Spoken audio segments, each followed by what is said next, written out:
Le royaume de Dieu ressemble à ceci. Un être humain sème des graines dans son champ. Ensuite, il continue à dormir pendant la nuit et à se lever chaque jour. Et pendant ce temps, les graines poussent et grandissent, mais cet humain ne sait pas comment.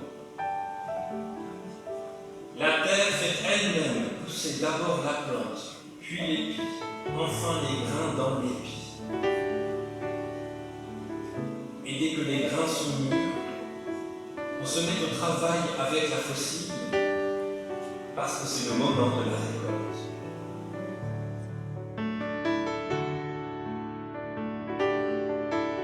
Le royaume de Dieu, nous dit Jésus, ressemble à ceci. Des graines semées par nous dans une bonne terre qui poussent et grandissent. Il a été dit aussi que le royaume de Dieu, le ciel, c'est d'abord une affaire de relations. De relations de Dieu et de relations les uns entre les autres. Il était dit par exemple que c'est une atmosphère, c'est-à-dire quelque chose qui n'est pas palpable, mais qu'on sent, qu'on voit. C'est quelque chose qu'on peut voir, mais avec les yeux de la foi. C'est quelque chose qu'on peut voir, mais avec le regard du cœur. Bienvenue à toutes et à tous. Aujourd'hui, Mélie et Cédric sont venus baptiser leur fils Arthur. C'est avec joie que nous les accueillons, ainsi que ses marraines, Floriane et Mike. Bienvenue également à vous tous qui êtes de la famille, des amis, soyez ici chez vous. Réjouissons-nous, aujourd'hui est un grand jour pour Arthur. Alors Cédric et Mélie, je vous invite à venir avec Floriane et Mike. Cédric, Mélie, voulez-vous qu'Arthur soit baptisé dans cette foi? Si tel est le cas, dites un grand oui. Oui. Alléluia. Nous sommes réunis aujourd'hui car nous voulons te baptiser, Arthur. Nous souhaitons que tu grandisses dans l'amour, la joie et la foi de notre Seigneur et qu'il veille sur toi chaque jour. Nous pensons que le baptême est une belle porte d'entrée dans la vie. Nous souhaitons que ton intelligence progresse dans la vérité, que tes mains servent à transformer le monde, que tes yeux ne se ferment jamais sur la misère et que tu sois toujours honnête avec les autres. Nous t'enseignerons ce que nous croyons et nous serons présents dans chaque moment de ta vie. Pour te souvenir, nous demandons à nos familles, en France, en Indonésie, à Floriane et Mickey, qui est reine, et toute la communauté aujourd'hui présente, d'être avec nous pour ton baptême, de t'entourer de beaucoup d'affection, afin de te guider sur le chemin du bonheur, de la réussite, de la confiance et de l'amour. Terima kasih Tuhan. Good morning everyone. My name is Ike Kusam. I'm a godmother from Indonesian Park. I thank God by His grace to bring us here today to be witnesses of this special moment, Arthur Saul Serasa baptism. I thank Aaron, Mary, and Cedric Serasa to give me the privilege to be Indonesian godmother for your son, Arthur Paul Serasa. As godmother, I'm welcoming Arthur into family of faith and infusion of grace by Holy Spirit. I will do my best to assist and support the parents, you, Melly, and Cedric, in your duty as Christian parents, and Arthur in learning more about God, how to live in faith through my words and my actions. Arthur, mon neveu, fils de Mélie et Cédric, mon frère. Aujourd'hui, je deviens ta marraine et je remercie tes parents de la confiance dans le petit neveu. Tout au long de ma vie, ton père a été un modèle d'exemple pour moi. Je fais part aujourd'hui devant Dieu d'être pour toi une marraine présente, aimante et toujours là pour toi tout au long de ta vie.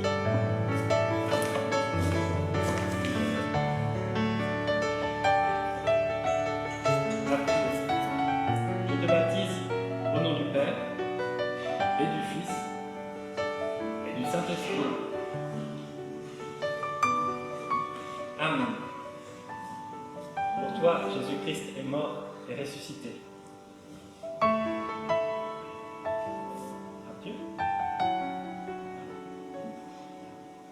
que Que le Dieu trois fois saint te garde pour la vie éternelle. Amen. Et nous avions choisi comme verset, et ce puisque Arthur est aussi bien le français que l'indonésien et héritera de cette universalité. Dans la lettre de Paul, la première lettre de Paul aux Corinthiens, au chapitre 10,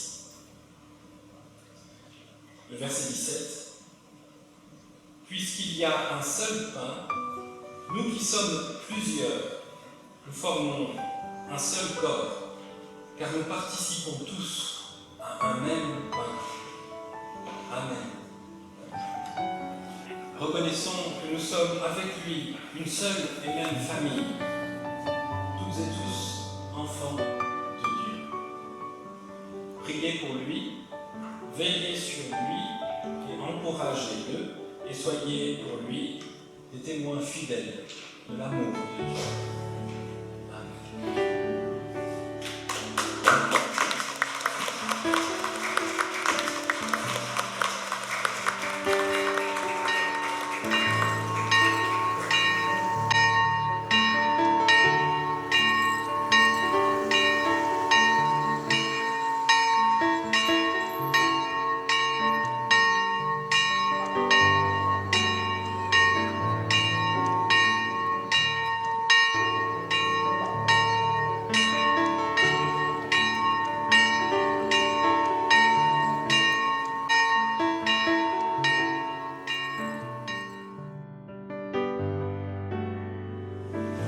Le royaume de Dieu ressemble à ceci. Un être humain sème des graines dans son champ. Ensuite, il continue à dormir pendant la nuit et à se lever chaque jour. Et pendant ce temps, les graines poussent et grandissent. Mais cet humain ne sait pas comment.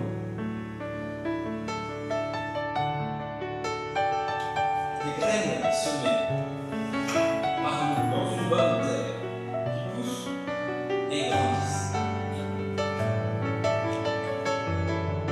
Qui poussent d'abord la plante, puis les pieds, enfin les grains qui glissent au récolte. Le pays de Dieu, c'est un mouvement de croissance des petits enfants que nous sommes vers un âge adulte. La foi est comme une graine et Dieu comme la terre qui la fait pousser et grandir. Et nous, avant d'en profiter au jour de la moisson, au jour de la récolte, eh bien, il n'y a qu'une seule chose que nous puissions faire. C'est tout ce qu'on nous demande, c'est mettre notre confiance en Dieu comme on mettrait une graine en terre. Alors Jésus, dans cette histoire de graine qui pousse toute seule, nous apprend à faire confiance à Dieu. Jésus nous appelle à faire confiance à ce Dieu qui est comme une bonne terre, qui fait grandir les plantes et les épis de son œuvre. Tout ce qu'on demande à l'être humain en vue de la récolte, c'est de semer les graines, c'est de les mettre dans la terre. C'est la terre, c'est pas nous, c'est la terre qui fait pousser les épis. Et il a été dit notamment que le ciel, le royaume de Dieu, le royaume des cieux, on appelle comme on veut, c'est d'abord une affaire de relations à Dieu et de relations les uns entre les autres. C'est quelque chose qu'on peut voir, mais avec les yeux de la foi. C'est quelque chose qu'on peut voir, mais avec le regard du cœur. Et notre relation à Dieu, la Bible en parle parfois justement comme d'un lieu, un endroit, un royaume. La foi, c'est habiter dans le pays de Dieu. Le royaume de Dieu, c'est alors un lieu qui peut être la maison où l'on vit, on vit seul. Ça peut être la table à laquelle on partage le repas en famille. Ça peut être le jardin dans lequel on vit. Il était dit par exemple que c'est une atmosphère, c'est-à-dire quelque chose qui n'est pas palpable, mais qu'on sent, qu'on voit. C'est C'est quelque chose qu'on peut voir, mais avec les yeux de la foi. C'est quelque chose qu'on peut voir, mais avec le regard du cœur. Le royaume de Dieu, le pays de Dieu, c'est partout où Dieu est présent, c'est partout où fleurit le dialogue avec lui, la confiance en lui, le partage avec ses amis.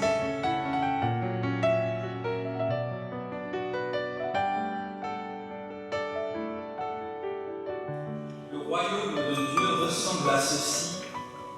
Un être humain sème des graines dans son champ. Ensuite, il continue à dormir pendant la nuit et à se lever chaque jour. Et pendant ce temps, les graines poussent et grandissent, mais cet humain ne sait pas comment. La terre fait elle-même pousser d'abord la plante, puis l'épi, enfin les grains dans l'épi. Et dès que les grains sont mûrs, on se met au travail avec la faucille, parce que c'est le moment de la récolte.